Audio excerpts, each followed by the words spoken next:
À l'Assemblée nationale, le rideau sont tombés ce dimanche 15 décembre sur la session ordinaire de septembre 2024. Conformément à l'article 117 de la Constitution, les députés nationaux s'en vont en vacances parlementaires après avoir traité et vidé toutes les matières retenues lors de cette session qui vient de s'achever. Dans son discours, le président de l'Assemblée nationale, le professeur Vital Kamerhe, a félicité les élus nationaux pour le travail exécuté avec sérieux, assiduité et abnégation durant cette session qui, a-t-il dit, s'achève avec une production législative tant qualitative que quantitative de textes de loi et du contrôle parlementaire. C'est ici le lieu pour moi de remercier et féliciter tous les honorables collègues députés nationaux qui ont donné le meilleur d'eux-mêmes afin que nous puissions répondre aux attentes de la population conformément aux attributions nous reconnues par l'article 100 de la Constitution, à savoir voter les lois, contrôler les gouvernements, les entreprises,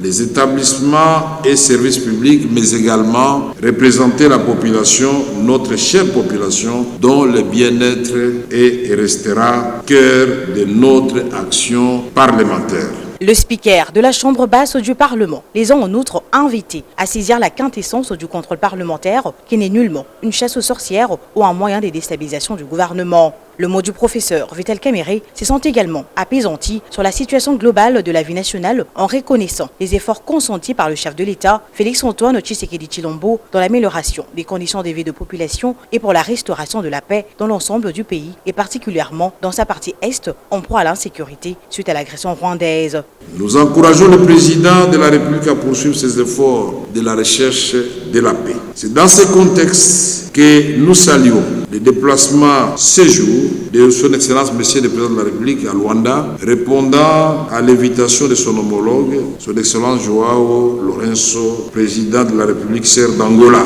médiateur dans les conflits à l'est de notre pays.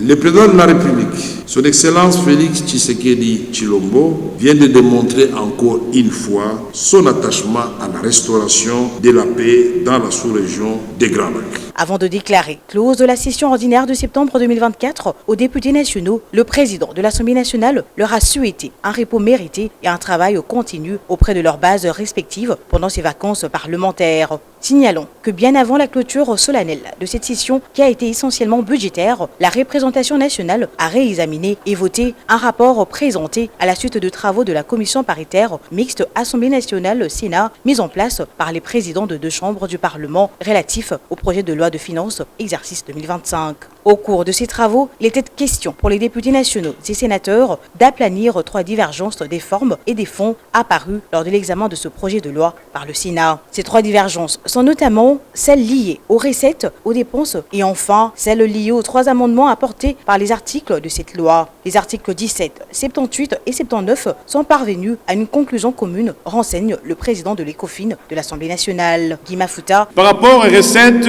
le Sénat a eu à dégager des recettes additionnelles qui en réalité font porter notre projet de budget de loi de finances de 51 000 milliards 133 828 082 francs congolais à 51 000 milliards 553 541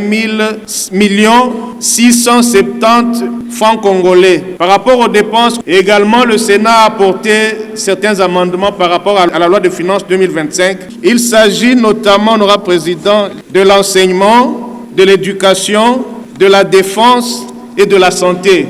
Par rapport au troisième point de divergence, c'est l'article 78. Vous vous souviendrez que nous avions fixé le taux de quotité des dividendes au profit de l'État pour les entreprises minières à 50, mais eux ont pensé qu'il fallait réduire à 25. Cet amendement a été accepté à la seule condition que cette différence de 25% soit engagée pour leur plan de redressement. Ravi de cette issue heureuse qui apporte à la loi de finances 2025 un budget revu à la hausse pour la seconde fois, tout en parvenant à l'aplanissement de divergences, le speaker de la Chambre basse du Parlement, le professeur Vital Kamerhe, a loué le travail de qualité abattu par la commission mixte paritaire et les résultats qui en découlent. Sans débat, les élus du peuple ont déclaré recevable ce rapport ainsi que ses conclusions. Par la même occasion, la loi loi de finances et son exposé de motifs tel qu'harmonisé par la commission mixte paritaire, Assemblée nationale, le Sénat, a été déclaré également recevable et adopté. Après avoir procédé au vote nominatif de ce texte de loi, il ressort que 411 députés nationaux ont voté pour, 0 contre et 0 abstention.